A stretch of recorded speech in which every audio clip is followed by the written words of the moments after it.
আব্বাজান ভাইয়েরা সোনার মানিকেরা বাদশা সাধন যখন ভালো হয়ে গেল বাবা আর সময় আর থাকতে পারে না ওই মেয়েটার দিকে দেখে আর সহ্য করতে পারে না লোভ এসে গেল লালস এসে গেল ওই সুন্দরী নারীর চেহারার দিকে বাবা দুনিয়ার জমিনে ওই সময়ে বাবা অত সুন্দরী নারী আর দ্বিতীয় ছিল না ওই সময়ে আবার দেখে আর লালস সহ্য করতে পারে না হাতটা লম্বা করে ওই মেয়ের দিকে হাত লম্বা করে দিতে শুরু করে দিয়েছে এ মেরে মেরে তোর থেকে সহ্য করতে পারি না আয় আয় আয় আমার দিকে এগিয়ে আয় আমি তোকে নিয়ে উপভোগ করবো ওই সময় হাজরা হাজরা আমার আল্লাহ দরবারে আমার হাত উঠিয়ে কাঁদে আয় আমার আল্লাহ আয় আমার আল্লাহ আজকে দেখুন না আল্লাহ এই বান্দা তো সহ্য করতে আল্লাহ এই বান্দা শয়তানের ওয়াসওয়াসায় পড়ে আমার দিকে আবার হাত লম্বা করে চাল্লা আবার দ্বিতীয়বার আল্লাহ আপনার দরবারে দোয়া চাই এর জীবনের ক্ষমতাগুলো বিলীন করে দিয়ে দাও এর জমিনের উপরে হাতের এবং পায়ের ক্ষমতাগুলো আল্লাহ তুমি একে হেঁটে নিয়ে এই জমিনের উপরে ফেলে দিয়ে দাও আবার জমিনের উপরে পড়ে গেল আল্লাহর দরবারে দোয়া কবুল হয়ে গেছে আল্লাহ জানিয়েছে যারা আমার মুমিন হয়ে যায় খোদার কসম এদের কোনো ভয় নাই হেফাজত করবার কিন্তু ভালো মানুষের উপরে অনেক পরীক্ষা আছে আজ মাদ্রাসা যারা কমিটি আছে অনেক অনেক রকম বলবে কেউ বলে পদে পয়সা মেরে খেয়েছে কেউ বলে এটা হয়েছে ওটা হয়েছে খোদার কসম কাল কিয়ামতের ময়দানে ওই মাদ্রাসায় একা যাবে যেদিনের জান্নাতে যাওয়ার কথা বলবে আমার আল্লাহর ওই মাদ্রাসা বলবে আল্লাহ দুনিয়ার জমিনে আমি একা ছিলাম না কমিটি তারা অক্লান্ত পরিশ্রম করে আজকে আল্লাহ আপনার কোরআনের ফ্যাক্টরিটা তারা হেফাজত করেছিল পয়সা দিয়ে শ্রম দিয়ে অর্থ দিয়ে সহযোগিতা করেছিল তাদেরকে না নিয়ে আল্লাহ আপনার দয়ার জান্নাতে যাব অবশেষে আমার আল্লাহ বলবেন যাও ওদেরকে নিয়ে আমার দয়ার জান্নাতে চলে যাও একবার জোরে বলুন না সুবহানাল্লাহ একটু জোরে বলবেন সুবহানাল্লাহ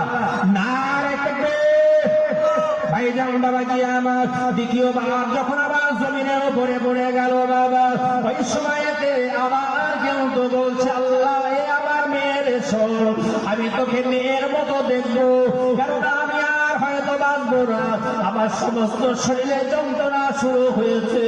ও বাবাজিরা ভাইয়েরা ওই সময় বাদশা সাধন গায়ে আপনার যারা যন্ত্রণা শুরু হয়ে গেল সহ্য করে থাকতে পারে না মেয়েটার কদম দুটি জড়িয়ে ধরতে যাবে তবু হাত আর চলে না আপনার কিন্তু মুখে বলবে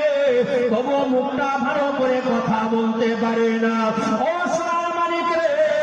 ওই সময় হাজরা বলেছিল মেয়েদের অন্তরটা হলো নরম বাবা আপনি ঘরেতে যদি আপনার ঘরে কোনো একটা মানুষ এসে আপনার স্ত্রীকে যদি মা বলে ডাকে মা আজ খাওয়া হয়নি আজকে আমাকে দুটো খেতে দাও ওই মা এমন কোন নিষ্ঠুর মা নাই মায়ের ভিতরে দয়া এবং মায়া বেশি ওই গরম দোকানি মা নিজে না খেয়ে ওই সন্তানকে খাইয়ে দেবে দেবে না বাবা মায়েদের ভিতরে মায়া এবং দয়া বেশি বলে তাই স্বামী সংসার করতে পারে আর যদি বেটা ছেলের মতো যদি মেজাজি হতো সংসার করতে পারত কঠিন কালো পারত এত ধৈর্য আল্লাহ দিয়েছিল আমার মায়েদের ভিতরে যখন বাদশা সাধন বিপদে পড়ে আবার ক্ষমা চাইতে শুরু করলো তোমার আল্লাহকে বলবো আমি আর জীবনে অন্যায় করবো না আমি এমন ভুল আর করবো না আজ থেকে আমি কথা দিচ্ছি তোমাকে আমি মেয়ের মতো মনে করে আমি তোমার আব্বা কখনো মেয়ের প্রতি অত্যাচার করতে পারে না ও সোনার মানিকেরা ওই সময় আল্লাহ দরবারে হাজরা আল্লাহ দরবারে হাত উঠিয়ে আবার আল্লাহ দরবারে হাত উঠিয়ে চোখের পানি ফেলিয়ে কাঁদে আর থাকতে পারে না ওই সময় বলেছেন আল্লাহ আজকে অবুঝ নালায় আল্লাহ আজকে অবুঝ বাদশা আল্লাহ বোঝে না আল্লাহ আজ থেকে ওয়াদা করছে আজ থেকে থেকে পরিবর্তন হওয়ার জন্য আল্লাহ এ ওয়াদা করছে, এ পরিবর্তন হওয়ার জন্য